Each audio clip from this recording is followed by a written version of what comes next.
Hello, I'm Clarion from Clarion Call Fiber Arts, and today I'll be showing you how to make Rolags on a blending board. Today I'll be blending together natural undyed Cormo wool, a merino and mulberry silk blend in purple and green, which was hand-dyed by Anglenook Fibers, a bright pink Argentinian wool, and olive and gold bamboo fiber.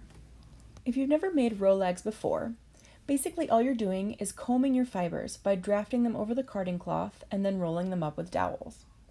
Make sure as you're drafting your fiber over the teeth of the carding cloth that the teeth are pointing up against the fiber so that they're grabbing the fiber as you apply it to the board. My base colors are green and purple, so I'm applying them first. I like to apply them in stripes across the blending board so that when you spin the resulting Rolags, your yarn becomes self-striping too. You want to try to create a nice, even, solid base layer to start, so as you go, try to fill in any gaps or empty spots you see on the board with fiber. This will help everything transfer more smoothly onto your dowels later when you're rolling up your Rolags. Once the purple and green are all on the board, I'm using my brush to push the fibers down to make more space in the teeth and to comb them and make sure that they're all pointing the same way. Now I'm applying my bright pink accent color. This will give my green and purple stripes kind of a heathered effect, modeling the colors a little and creating interest. Now I'm going to brush that layer down, and next I'm going to add a layer of undyed Cormo. When the Rolags are done, you don't really notice the white, but it really helps smooth out the transitions between the colors. And I also noticed that adding white to a blend creates more contrast in the Rolags, allowing the darker colors more of a pop. Lastly, I'm going to add a layer of olive and gold bamboo. I think adding a silky, shiny fiber to a wool blend elevates it and gives it more complexity and excitement.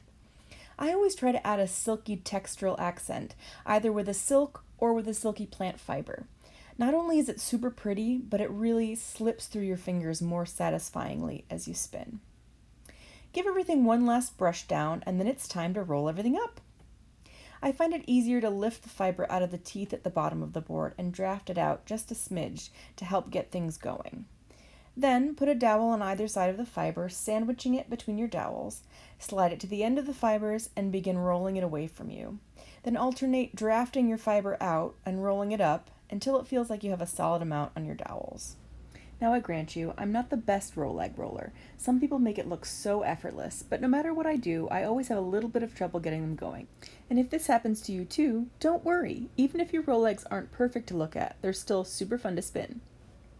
When you feel like you've got enough fiber on your dowels, roll your Rolags up in your hands to take care of the flyaway fiber, and then slide them off your dowels.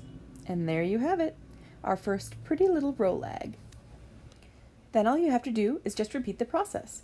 Draft your fluff out, sandwich it between your dowels, and start drafting and rolling. And again, as you can see, I'm having a little bit of trouble getting them started. The fiber seems to be coming off the board perfectly in some places, and in other places it doesn't want to leave the carding cloth. But what I've found is that whenever this happens, focus your drafting and rolling action on those trouble spots, and eventually all the fiber will start drafting together evenly, like now.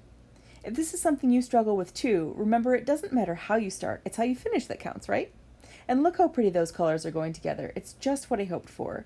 A nice heathered blend, but where you can still see the individual colors. And here's the twist and slide off. I think it's important to note that I'm using metal knitting needles here as opposed to wooden dowels because you really want your fiber to be able to slide off easily. And I find that wooden dowels have way too much grab. This time I'm using a brush to help get the fluff out of the carding cloth to make it easier to grab with my dowels. And here we are, the final draft and roll.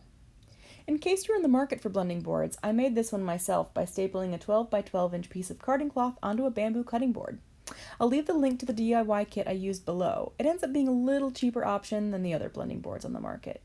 The last Rolag is always a little tricky. Giving that unruly end fluff an extra draft and comb helps you get those fibers to behave. And there you have it, my technique for gorgeous heathered Rolags. I sincerely hope this video inspires you in your own fiber experiments.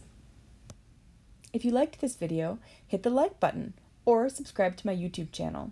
You can follow me on Instagram at Clarion Call Fiber Arts for more fiber escapades, or you can visit my Etsy shop for hand-spun goodies, including the finished yarn using the Rolags we made today. Follow the link below.